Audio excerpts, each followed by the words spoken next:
Hi friends, welcome to my channel. எல்லாரும் எப்படி இருக்கீங்க? இன்னைக்கு வந்து என்னன்னா ஒரு முக்கியமான வீடியோ தான். என்கிட்ட ஒரு சிஸ்டர் வந்து என்னன்னா கமெண்ட் பாக்ஸில் கமெண்ட் பண்ணியிருந்தாங்க. தஸ்தில் பேகம் சிஸ்டர், அவங்களுக்காக தான் இந்த வீடியோ. எண்டோமெட்ரியம் வந்து என்னன்னா தின்னா இருக்கு, அதை திக்கன் பண்ணுறதுக்கு நம்ம என்ன பண்ணணும் அப்படின்னு கேட்டிருந்தாங்க. அவங்களுக்காக தான் இந்த video. So how to increase endometrium lining. So என்ன பண்ணாலும் உங்களுக்கு வந்து இந்த லைனிங் வந்து திக் ஆகலையா அப்படின்னா இந்த வீடியோ உங்களுக்கு ரொம்பவே யூஸ்ஃபுல்லாக இருக்கும். இது எதனால வந்து நமக்கு வருது, இதை வந்து எப்படி சரி பண்ணலாம், இதோட ட்ரீட்மெண்ட், இதை தான் நம்ம இந்த வீடியோவில் ஃபுல்லாக பார்க்க போகிறோம். ஸோ நம்ம வீடியோ ஃபஸ்ட் டைம் பார்க்குறீங்க அப்படின்னா சப்ஸ்கிரைப் பண்ணி பெல் ஐக்கான் அழுத்திக்கோங்க. அப்போ தான் நான் போடுற இது மாதிரி யூஸ்ஃபுல்லான வீடியோ உங்களுக்கு வரும். வாங்க இப்போ நம்ம வீடியோக்குள்ளே போகலாம். ப்ரெக்னன்சிக்கு ட்ரை பண்ணிட்டு இருக்கீங்க அப்படின்னா கண்டிப்பாக வந்து இந்த எண்டோமெட்ரியம் வந்து உங்களுக்கு கரெக்டான லெவலில் இருக்கணும். ஸோ இது வந்து ரொம்ப முக்கியம் ப்ரெக்னன்சிக்கு.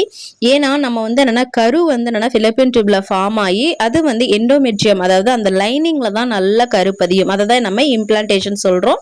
ஸோ இந்த எண்டோமெட்ரியம் கரெக்டாக இருந்தால் தான் உங்களுக்கு வந்து என்னென்னா நல்லா வந்து கரு பதியும். ஸோ இந்த லைனிங் வந்து உங்களுக்கு தின்னாக இருந்துச்சு, அதாவது மெலிசாக இருந்துச்சு அப்படின்னா கண்டிப்பாக ப்ரெக்னன்சி வந்து என்னென்னா உங்களுக்கு சான்சஸ் கம்மி தான்.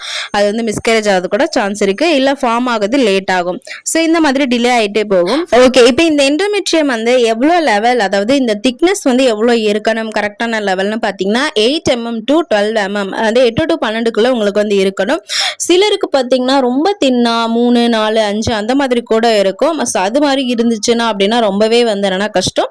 ஸோ அதனால நீங்க வந்து இந்த எண்டோமெட்ரியம் வந்து 8 இந்த மாதிரி கொண்டு வரதுக்கு உங்களுக்கு என்னென்ன பண்ணணும், என்னென்ன பண்ணலாம் அப்படின்னு ட்ரிப்ஸ் தான் நான் சொல்ல போறேன்.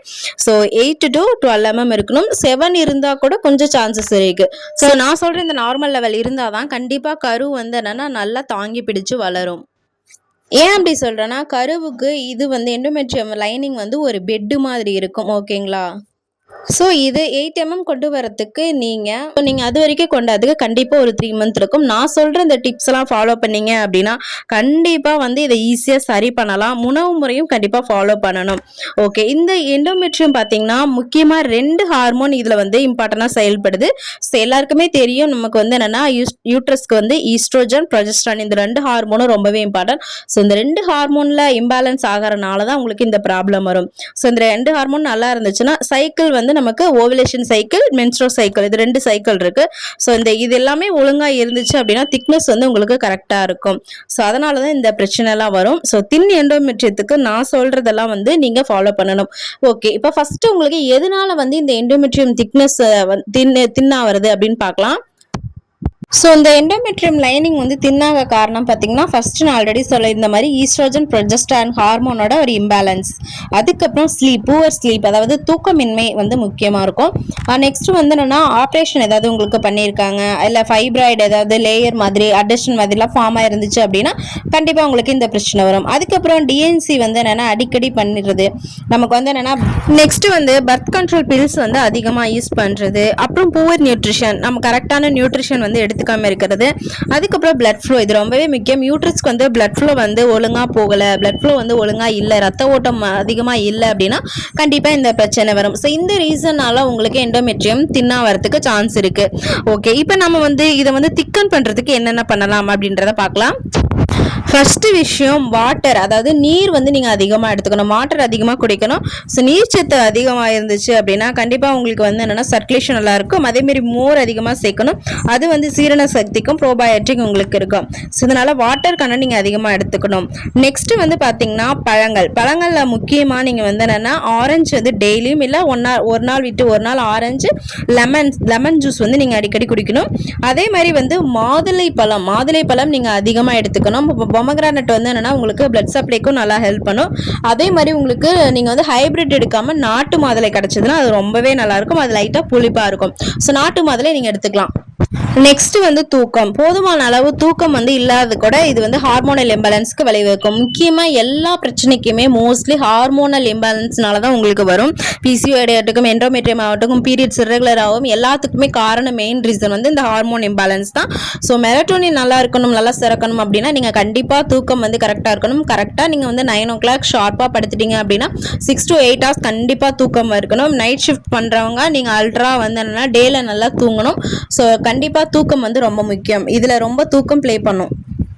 நெக்ஸ்ட் நீங்கள் கீரை வகைகள் அதிகமாக எடுத்துக்கணும். அதில் வந்து அயன், ஃபோலேட், விட்டமின் கே இதெல்லாமே அதிகமாக இருக்குது. ஸோ பினாச் வந்து நீங்கள் அதிகமாக எடுத்துக்கணும். மேத்தி அதாவது வெந்தயம் வந்து என்னென்னா நீங்கள் எடுத்துக்கலாம். அதுக்கப்புறம் ஒமேகா 3 ஃபேட்டி ஆசிட் இருக்க மாதிரி மீன்கள், நெத்திலி, வஞ்சர மீன், அந்த மாதிரி சால்மன் சொல்லுவாங்க, அந்த மாதிரி ஃபிஷ்லாம் நீங்கள் அதிகமாக எடுத்துக்கணும்.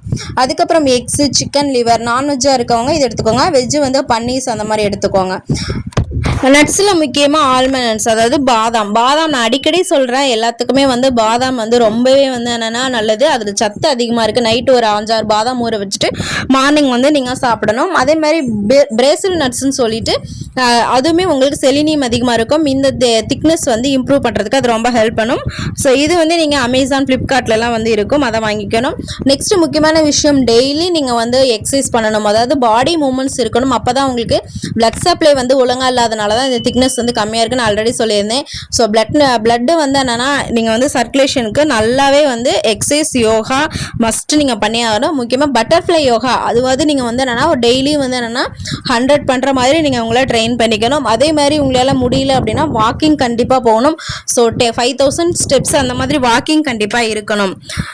நெக்ஸ்ட் வந்து ஈஸ்ட்ரோஜன் அதிகமாக இருக்க உணவுகளை வந்து அதிகமாக இருக்க ஃபுட்டுன்னு பார்த்தீங்கன்னா flax seeds, sesame seeds, soya beans இதிலலாம் அதிகமாக இருக்குது. ஸோ நீங்கள் இதை வந்து தாராளமாக ஃபைட்டோ ஈஸ்ட்ரோஜன் அதிகமாக உள்ள உணவுகள் எடுத்திங்கன்னா ஈஸியாக உங்களுக்கு வந்து திக்னஸ் ஆகும். பிளட் ஃப்ளோக்கு நான் சொன்ன மாதிரி நீங்கள் யூட்ரஸ் நல்லா இருக்கணும் அப்படின்னா உங்கள் மூவ்மெண்ட் கண்டிப்பாக இருக்கணும். அதுக்கப்புறம் ஹோல் கிரைன் மில்லட்ஸு, இந்த பூங்கார் அரிசின்லாம் சொல்லுவாங்க. ஸோ இந்த மாதிரி உங்களுக்கு வந்து ஹோல் கிரைன்ஸ் இருக்க மாதிரி எடுத்துக்கோங்க. பாலிஸ்டர் ரைஸை வந்து கம்மி பண்ணிவிட்டு இந்த மாதிரி அரிசி நீங்கள் எடுத்துக்கலாம்.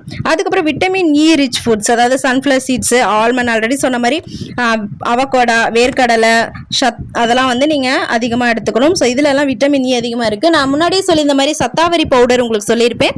ஸோ அதுலேயுமே விட்டமின் இ இருக்குது. நீங்கள் அதை எப்படி எடுக்கணும் எல்லா ப்ரொசீஜரும் நான் வந்து வீடியோவில் கொடுத்துருக்கேன். நெக்ஸ்ட் வந்து எல் அர்ஜினைன் ஃபுட்ஸ், அதாவது ரத்த ஓட்டம் அதிகமாக இருக்கிற மாதிரி நீங்கள் சாப்பிடணும்.